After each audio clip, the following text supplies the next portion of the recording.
And we're here with Connor Ryan. Connor, what is up? Evan, I'm doing well. How you doing? Doing great, doing great. How was your Christmas? And did you get anything good? Was Santa good to you? It was fantastic. Santa stopped by the Ryan household, got a lot of good swag. Got a new hat, which will add to the rotation of the various hats Nice. I wear for every podcast. Got a couple good things, so I have no complaints. How about you? Santa was very good to me. I got clothes and shoes I wanted. He got me some flannel Hell yeah. sheets for my bed, which Oof. apparently some people don't like. Like I brought it up to some of my friends, like use flannel sheets, and I'm like, yeah, I want to be warmer in the winter. What's wrong with that? Sounds luxurious. It's What, very what are they doing? luxurious. What are they sleeping on a bunch of rocks? What are they doing? I have been off my game of life in the past month or two without my flannel sheets because I got a new bigger bed last year, and I don't know. I guess I didn't use flannel sheets last year, but I want them this year for the new house, and I wanted them and I got them, and they're very nice and warm. And I think I got a new wallet. So I used to have a bigger Oof. wallet. Now it's more slender and it's like metal. So yeah, Santa Nice. was good to me. Santa was great to my little cousin who got like a $1,000 guitar. Oh, So I don't know how Santa swung that, but Santa found a way. So he was very generous, I guess, to my little cousin. But good for him, he'll be rocking out. But anyway, on this episode of Bruins, we want to focus on the biggest surprises. There's no real stuff to discuss. They played the Devils at the end of last week. It was a 4-3 win. I mean, it's just not much that we're gonna sit here and take from it. So we're in a good spot. We're what, like, over 2 months into the season, almost 3 months. yeah. So it's a good time to kind of look at the biggest surprises of this season. What has surprised us so far? And I can't think of anything that isn't surprising. Because Yeah. I think this conversation starts and ends with the Bruins in general. You and I Yes. were both, I remember prior to the season, me, you, Ty Anderson of 98.5 and Nicole Yang of the Boston Globe, we went out for some good Mexican food somewhere. It was in Brookline, I think. I forget the name of the place. But we were sitting there, and I think Nicole was like, how are the Bruins going to be this year? And you and Ty were adamant about, I don't see a reason why they're going to be bad. I don't know why people are saying they're going to be bad. And I was saying the same things on these podcasts. Like we were all three of us kind of like, they're not going to be bad. Yeah. And I don't even think we could have expected this. Like, I think this even exceeds that expectation tenfold. Yeah, I think it's one where we like talked about it and we're like, yeah, like, you know what, this team actually could be pretty good. And then I felt like right before training camp started, when we first started talking about like, oh, this team could go pretty far. And I think we were both like, this team low key could be like a wagon. That being said, like a wagon is like another like 100 points or what have you, and they could be really, really good. Like the way they're playing right now is a tier above that. Even if you predicted, I think what we said before the season started, where like this team is going to be really good and they could go win a cup. Right now, they're on a pace to have the most points in NHL history. Like this is beyond what anyone expected in terms of just how good they've been, and whether it's key pieces like Bergeron not taking a step back in their development or their level of play. The numerous players who have stepped up and are having either career years or resurgent seasons. I think you look at I'm sure we'll go into more individual players as we go through this episode, but just the amount of people who are playing at their best level. You have Jim Montgomery and his impact. You have the defense as a whole still being effective. You have the secondary scoring. Like what they just wherever you look up and down this lineup and the way this team relies on its strengths, it's you don't see like a flaw, right? It's whether it's still same stingy defense, elite goaltending, better offense, more secondary scoring. Like, there's not like a fault you can find in this team. So yeah, if you want to do the overarching thing, yeah. We all thought the Bruins were going to be good. I think we were very high on them, but even with those lofty predictions we had, knowing that they'd be this good. I mean, they have 4 regulation losses. Yeah, that'll do it. Like 4, and one was the Coyotes with that weird thing at the end of the game. There was One the was in Senators Toronto. one. There was one in Toronto Where there's a lot going on. Yeah, there's quite a bit. And oh yeah, that's right. That was that game. and Toronto, good. Like Toronto's also a very good team. And so there was Toronto, there was Ottawa, there was Arizona, and what was the fourth? I'm blanking on the fourth regulation loss. It's been so few far in between. I'm trying to actually think of it. Yeah. Someone is absolutely punching their steering wheel. I know. Like it was this game. But just as you look that up, it is incredible to me that this has happened. Like and some people have gotten back to me on Twitter, and I agree with them. It's kind of like people are like, So like, when's this thing going to fall apart? Because it's so good. It's so good. And I think that's the thing that kind of worries people. And let's see, what was the other game? Florida on the road. That's right. It was the game right before Thanksgiving. Okay. So, all weirdish games. I mean, that none were at home. None have come at the Garden yet. Nesson is still saying they have yet to lose. They're unbeaten technically. So, but again, I go back to, you and I both had them winning the cup at the beginning of the year. And I think a lot of people think, oh, you're a Bruins podcast. Of course, you're going to say they're winning the cup. No, I mean, they're going to be years in the future. And there've been years in the past where we didn't pick them to win the cup. Like, there are going to be years in the future where we say, yep, they're a first round exit team. That's what the roster looks like. I just think when you looked at the beginning of the year, the depth they had, if they played to their potential, and again, now everything, I think this is more than potential. I think everything's just gone crazily right. I mean, this is like, and that's why I think it's even hard to like explain it, because it's just so good. And what I would tell people is, I think at the beginning of the year, people are like, oh, it's going to matter what happens in the playoffs. And of course, if this team is out in the first round, screw this whole season. Like, none of this matters. But while you're in it, enjoy it, because this is not going to happen again until Lord knows when. I mean, this, if you took the same roster, put them in next season, it's hard to imagine they're going to be, 4 losses come December 26th. And I think when it comes to surprises, one of the biggest, Linus Ullmark. I mean, Linus Ullmark has been unconscious. Vezina contender that's on the best team in the league that I think even has a better case than the Vejmelkas, Hellebuck. Like, his numbers are absurd. And we've said this a few times recently. Like, if you watch these games, he's not coming away with like 18 save wins. Right. He's saved multiple games at this point. Yeah, it's one thing where I think you look at like it's almost like the Hat Trophy, where it's like, is it the best overall player, or is it the most important player to their team? Which you can look at those guys like, Hellebuck or what have you. And again, like, those guys have a tougher, probably uphill climb in terms of day in and day out. But you're right. It's not like, yes, the Bruins have a very good structured defense, but if Ullmark was even maybe what his play was last year, this team is not, 27-4 there.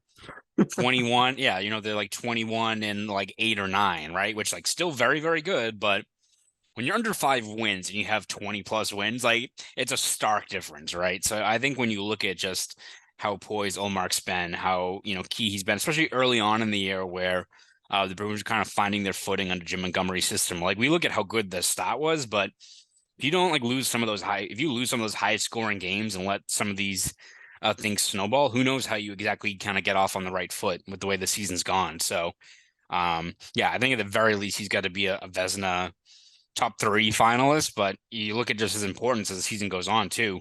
It's hard to knock him in terms of, it's one thing where it's like, all right, you look at like, let's say Cy Young voting, people don't look just at the record anymore, or like, some of the things. After Porcello won it. Yeah. That being said, if like Ullmark goes 27-3 for like a 110 win team, I don't know, man. Like, with like a 2.2 ERA, I don't know. Maybe just hand it to the guy. Like, sometimes he's got to tip your cap, right? So yeah, he's been unbelievable this season. He's, I think, the most important player in terms of why they've gotten off to this elite type of stat.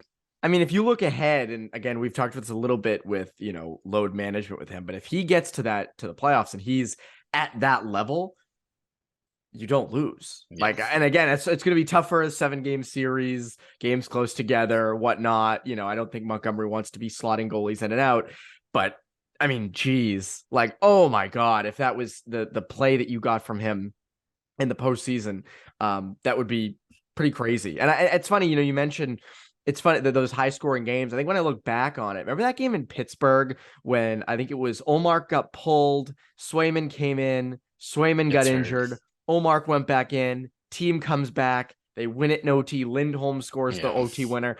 I think that was when, and that was probably 8 or 9 games into the season at that point. Yeah. That was when I kind of said, okay, they got something special going on here. This is not, just a really hot start. Like, there's something with this team that is deeper than just some luck. Like, there's a lot going right here. And that was that game where I think we all kind of were like, oh, they're dead in the water. Like, that's right. And Swayman that injury looked horrible, and he was only out for a small amount of time compared to what we initially thought he was.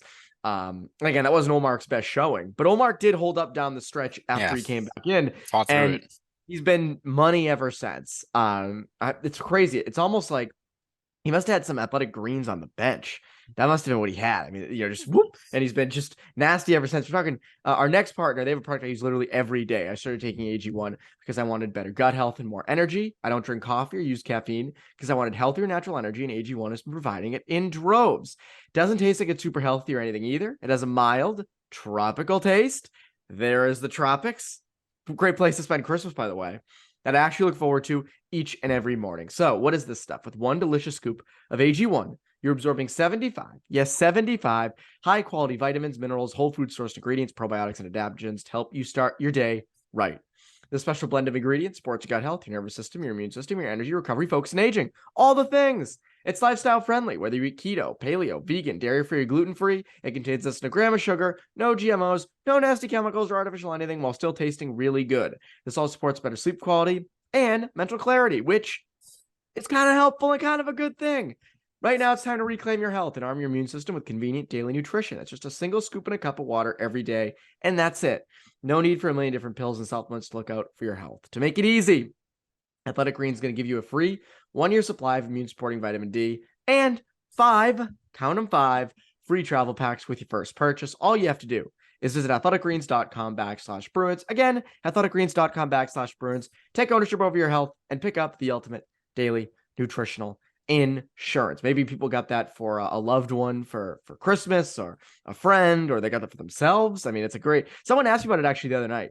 I was out with a bunch of friends, and someone at the table said, "Oh, I love athletic." Like, I'm not making this up. This is not like a made up thing. The Like, I ad love read just like cycled through your head. Yep, it's like, oh, like I can read all about it. But he was like, I love it. And my friends were like, Evan, you gotta get it. And he's like, you have a promo code? I was like, I do. He's not a big hockey fan. Well, So you should ask. And I gave it you to should him. have hit him with a chair. Listen to the podcast, would you? You don't listen to Bruins beat, you peasant? Come on.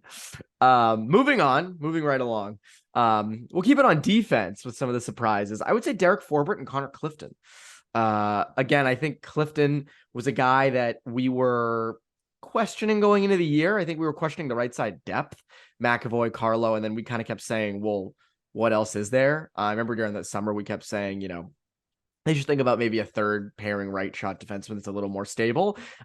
We were kind of wrong in the sense that Clifton has, solidified that role and then a lot. What have you thought of Clifton so far? Yeah, I mean, I think you look up and down that D-core. You got so many guys that were either a bit of unknowns going into the season, like a Clifton, who I think has really solidified that spot. You look at Derek Forbort, who, again, I think probably ingratiated himself to Bruins fans with the way he played in postseason last year, and I think he's built upon that. I mean, you look at just how impactful he is when he was out for close to a month, how much the PK kind of dipped when he wasn't out there. So, this value in just having a guy like that is just great on the PK, plays a simple, smart game, and he's been money in that regard. And then even a guy like, I think, Hampus Lindholm, when you look at just the way this team, had that uphill climb to start the year where you didn't have both Matt Grzelcyk, but especially Charlie McAvoy.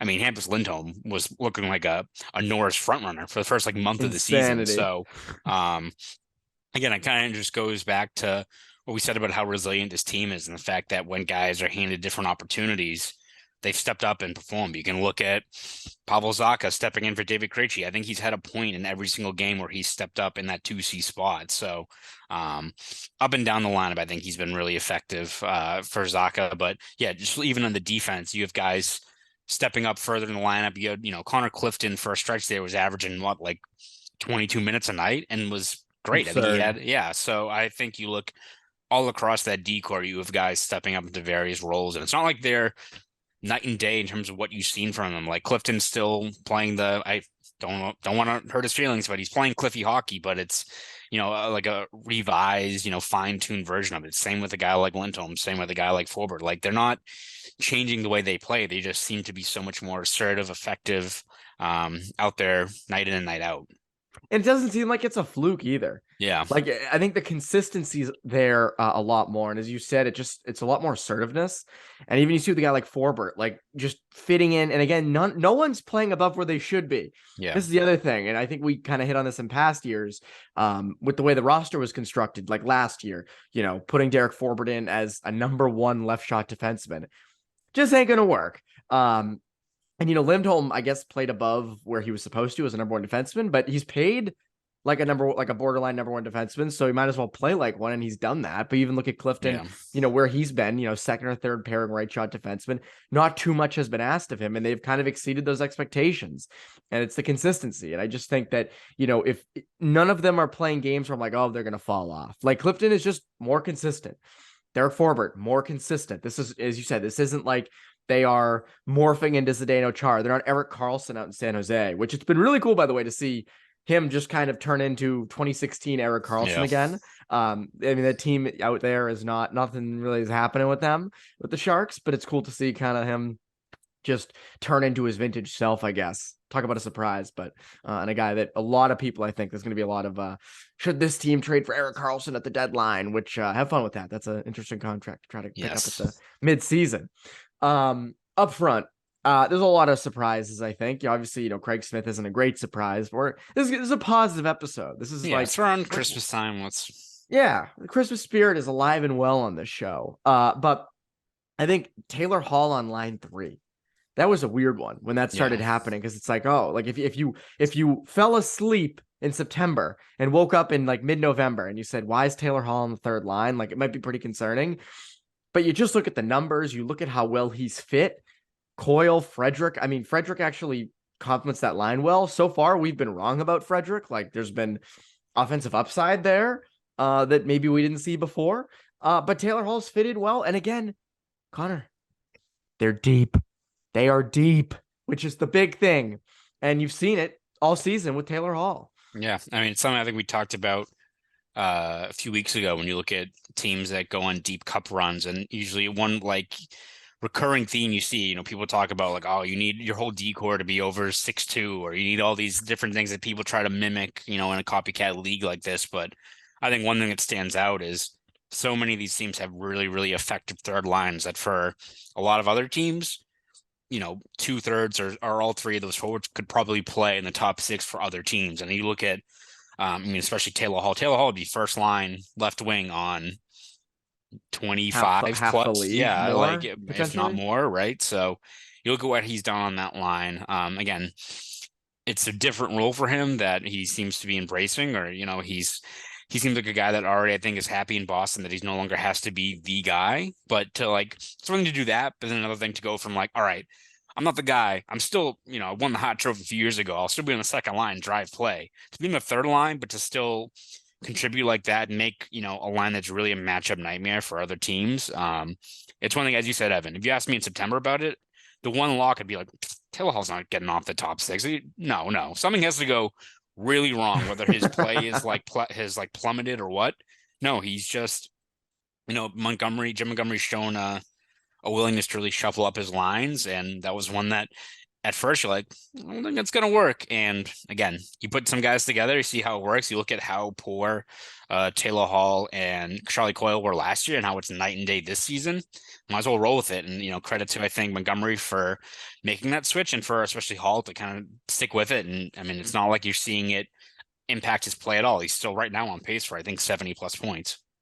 Again, it goes back to, and it's funny, when it first happened, I think a lot of people were like, that's interesting, Taylor Hall's not more publicly like against this decision. And it's worked. And it just goes back to, this team looks bought in. That's really what it is. And you're around them every day, and you can maybe attest to it better than I can. But from what I see, this was a really bought in team. It just does. And that was kind of the prediction I had at the beginning of the year, was that it's Bergeron's most likely last season, which again, we don't know, but that's kind of what the vibe we got coming out of the offseason was. And, they want to win it for him. And from here on out, and same with Krejci, and from here on out, it's just, they're all bought in and doing whatever it takes. And that's what you're seeing. And this isn't propaganda. We're not chucking Bruins propaganda at you.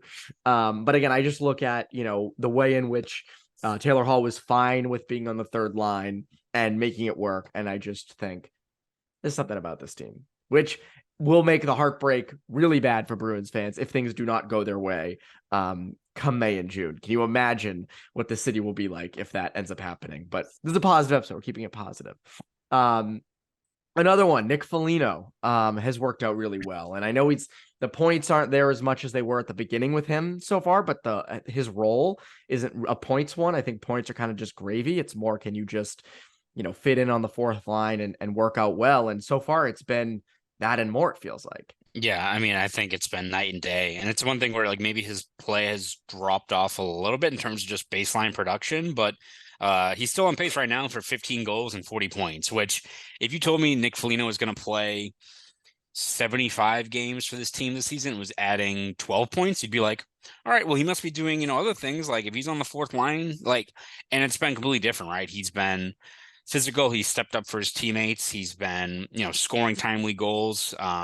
Even along with the power play, like he's had some of the probably, I think the nicest like assists, whether it's on the power play or stuff like that, where in tight space, he's had some great setups for some really good goals. So, he's a guy that, even though he was put on waivers and we were like, all right, is he at the end of his rope? And we were certainly not the only two that had that sentiment going into it, especially like he didn't seem like he had his game and during training camp and what have you. But having a guy like Foligno further down that lineup, even if he wasn't producing at this clip, has value for a team that's veteran heavy, bought in, is, fighting for one common goal. And to have him go from a guy like that you can rally around, that's a key piece to your locker room, to then also have them on the ice and be a guy that can give you a timely goal, can give you 40 points in the season, it's huge. So yeah, he's, I think, proven many people wrong so far this year. Good for him. And good for him. Yes. Good dude. Fun guy, good content. Like I'm very happy that Foligno has turned it around and is making the most of this opportunity. I would not put Pastrnak in the surprise category. I think we were both pretty high on him having a really good season this year, given everything that's happened in recent seasons. This was a kind of his first normal off season, normal beginning of season. Like it just made sense. Contract year. The surprise is that he's not signed. Yes. I think that's the big surprise. That is a not very pleasant surprise. Yes. That is a not very pleasant surprise at all. I think he does end up signing. I don't think that he doesn't, but I just think the fact that he's not yet signed, sealed, and delivered, a little unsettling when you consider what's happening on the other side of town with the Red Sox. I think people are just kind of fatigued a bit from the Bogart situation, Devers, Betts. Not that they are connected at all. Although in the Winter Classic preview, we'll get into the Henrys owning the Pittsburgh Penguins, which is going to be an interesting one, which I imagine the memes will be flying come the day of the Winter Classic. But, again, I think everything's just worked. Yes. And it's tough. And the tough part is, I think this is one thing people are a little worried about. And I mentioned this a little bit earlier, is it can't work forever. Like It's hard to imagine a whole season if just things are just working out.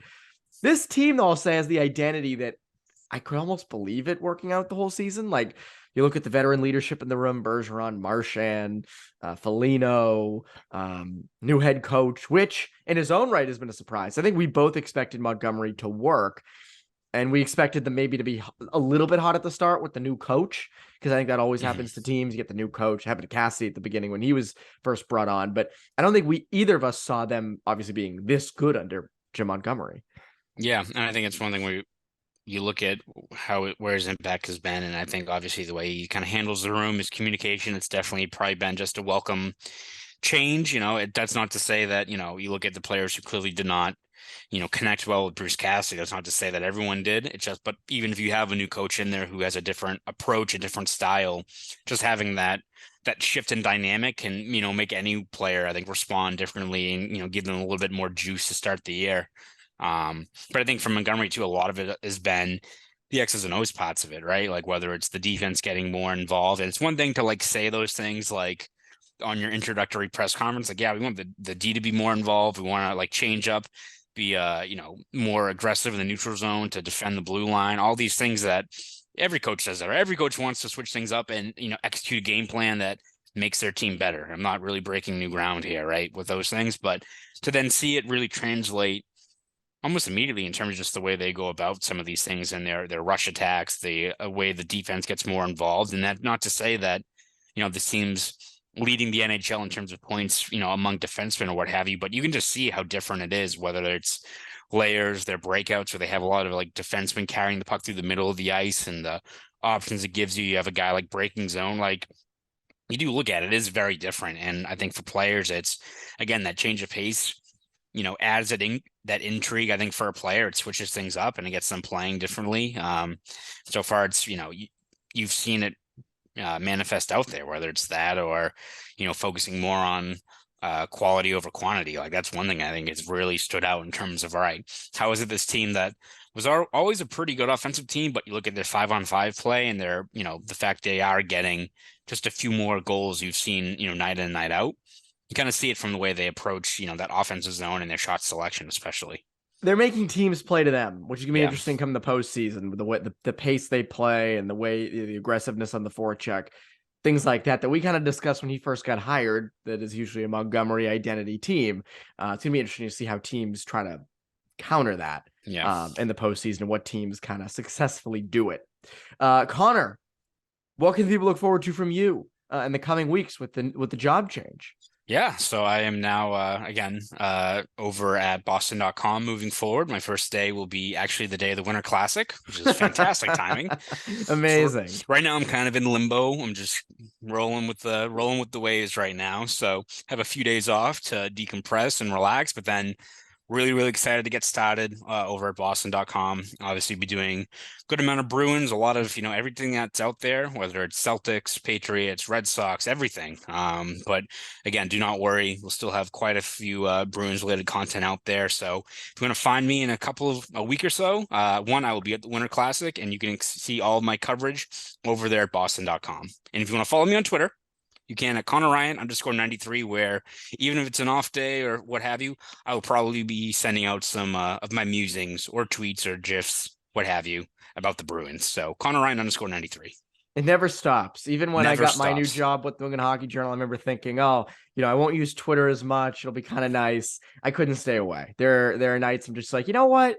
I miss the community. I want to be out there in it. And Conor, you're the perfect person. You're the most Boston person I kind of know. And so makes sense that you're Boston.com and writing about not just the Bruins, about all teams. So it'll be very interesting to see. I have no doubt that you'll crush it.